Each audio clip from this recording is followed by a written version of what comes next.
How do I look? Someone can look at the camera and... Very handsome. Thank you.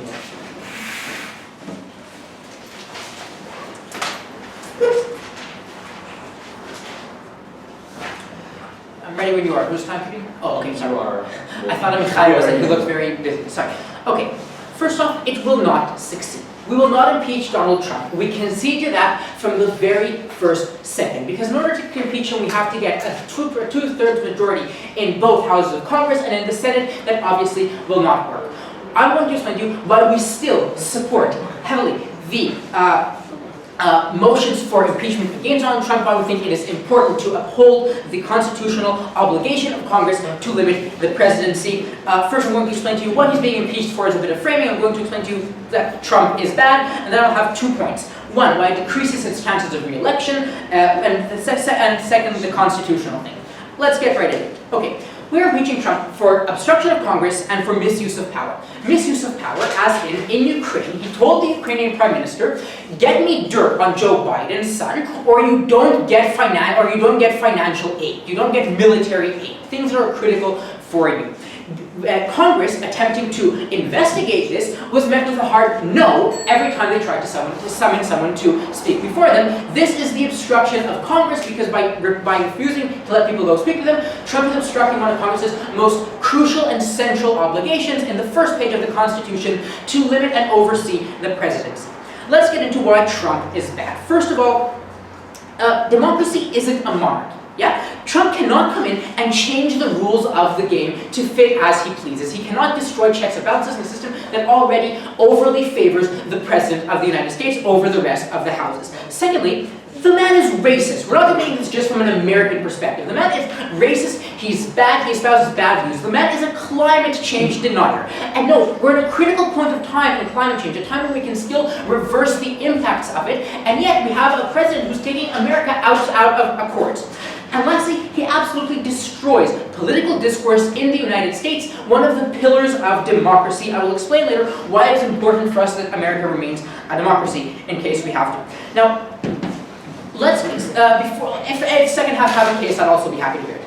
Now, decreases his chances of re-election. Look, we will ensure under this motion is that every citizen in the United States is imposed to all the crimes and misdemeanors that he has done within Ukraine. Everyone will hear the hearings, or at the very least, the summaries of them that will be on every newspaper every day of the week. Now, they will learn that what he is doing is unconstitutional. They will understand the severity to which he disregards the law. Now, how will this be viewed? Here I'm going to divide it into 3 groups. His base, his opponents, and the 15% swing vote, which are really the most important population in this case. Look, his base won't like it. There are 30% who will go with Trump through fire and water. As he said, he could kill a man on 5th Avenue and they would still support him. We don't think that meandering to this base is the correct thing to do. We think putting them in their place is the correct thing to do. They will be angry. They'll complain online. They won't do much beyond that. They'll keep voting for Trumpians, but that happens on either side of the House. We ensure that he doesn't get reelected. His opponents. First off, we have a vindication of the United States political system in the eyes of many people who see it as something that is completely morally corrupt at this point. They say, you know what? There is accountability even for the president. Secondly, we have a reinvigoration of his opponents, saying, look, we have a win. Even if we didn't get him impeached, the young people who said, we have to make sure that at least the process starts, have a success. They convinced the old people of Congress to start the process. But note that the swing group will move from one end of the spectrum to the other. The 15% who refused to vote for Hillary and went to vote for him and let him win the presidency. We're talking about people who might even have been Bernie Sanders supporters, but most of them were, let's say, Mitt Romney supporters. Okay? We're talking about people who, first off, are, pretty medium in their conservatism, yeah? More importantly, they're very pro-America and very pro-Constitution. They like America's place in the world as a leader of the free world. They like the balance of power embedded in the Constitution. They speak about the Constitution as if it's a piece of holy literature, yeah? The source of all that is good and right, the word of our founding fathers. We're talking about people who will take it very seriously when they understand just how severe Trump's abuse of his constitutional powers are, and how important it is that constitutionally that he is kept in check by Congress. Now, these people will learn everything he did wrong, and we ensure that they will never vote for him again. Because, whether be it in a Republican primary or even in a general election, even if they can't bring the vote against him, they will never vote for a person who is so, as this impeachment investigation will show, so un-American. Before I continue, POI, anyone? Okay.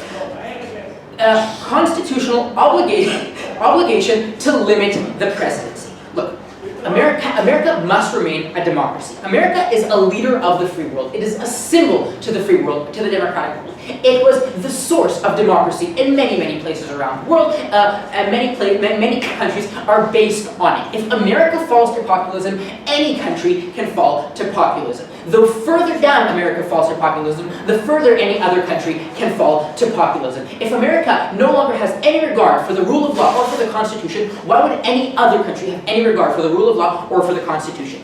Look, Trump constantly tries to overstep his powers. He tries to increase his constitutional powers. He tries to ignore limits on his powers. Guys, last chance. Anyone want to give me engagement?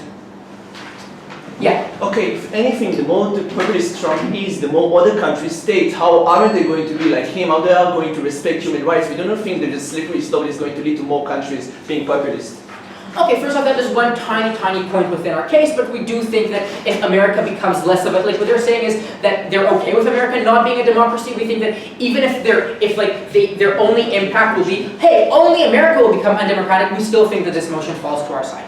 Look, Trump constantly tries to overstep. Now, an attempt to keep him in check provides deterrence both to him and to later presidents. First off, it's a deterrence to him because we see how much it burdens him. There's a reason he is going nuts. Not only are we harming his mental health, which is a nice little side impact, we see that burdening him in the media is significant to him. It kills him. He values himself based on his media perception. But more importantly, it is a restatement of our values as a world. Yeah, it's a restatement that no, you cannot do whatever the fuck you want. No, you cannot be a horrible president. And it reminds later presidents that there will be consequences for their actions. Because Trump is bad for America, because we show you that even an attempt to impeach him will decrease his chances of re-election and provide deterrence for bad behavior. Very, very glad to propose.